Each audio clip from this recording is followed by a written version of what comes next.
ഇതിന്റെ തൊട്ട് നെക്സ്റ്റ് കൊടുങ്കാറ്റിനെ ശാന്തമാക്കുന്ന ആ പാരഗ്രാഫ് നെക്സ്റ്റ് ആണോ മുമ്പാണോ? അല്ല, തൊട്ട് താഴെ തന്നെ. തൊട്ട് താഴത്തെ അധ്യായത്തിൽ അതിലൊരു ലോജിക് ഉണ്ട്. അതിൽ ഈ ഈശോ കിടന്നുറങ്ങുന്ന സമയത്ത് എവിടെ ഈശോ വഞ്ചിയിൽ പോകുന്നു? കോണ്ടെക്സ്റ്റ് ശരിക്കും പറ.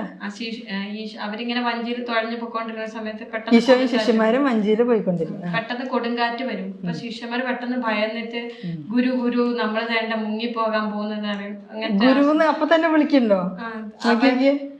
24th വേഴ്സിൽ ഇങ്ങനെ പറയുന്നുണ്ട്. അത് അപ്പൊ തന്നെ വിളിക്കണ്ടേ? കാറ്റും കൊടുങ്കാറ്റും വന്നിട്ട് അവരാകെ പരിഭ്രാന്തരായി. അവർ തുഴഞ്ഞുകൊണ്ടിരുന്നപ്പോൾ അവൻ ഉറങ്ങുകയായിരുന്നു. അപ്പോൾ തടാകത്തിൽ കൊടുങ്കാറ്റുണ്ടായി, വഞ്ചിയിൽ വെള്ളം കയറി, അവർ അപകടത്തിൽ. കൊടുങ്കാറ്റുണ്ടായി, വെള്ളം കയറി, എന്നിട്ടൊക്കെയാണ് വിളിക്കുന്നത്. ഈശോയും ശിഷ്യന്മാരും വഞ്ചിയില് പോയിരുന്നു.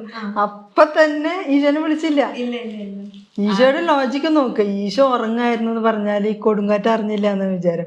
കൊടുങ്കാറ്റ് അറിഞ്ഞിട്ടും ആള് ശാന്തമായി കിടന്നുറങ്ങുക. വഞ്ചിയിൽ വെള്ളം കയറി, എന്നിട്ട് വഞ്ചിയിൽ വെള്ളം കയറി അവർ അപകടത്തിലായി. എന്നിട്ട് 24th വേഴ്സിൽ പറയുന്നുണ്ട്, അവർ അടുത്ത് വന്ന് ഗുരു ഗുരു ഞങ്ങൾ നശിക്കുന്നു എന്ന് പറഞ്ഞ് അവനെ ഉണർത്തി. ഓക്കെ, ഗുരു ഗുരു ദേ ഞങ്ങൾ നശിക്കുന്നു, എഴുന്നേൽക്ക് എഴുന്നേൽക്ക്.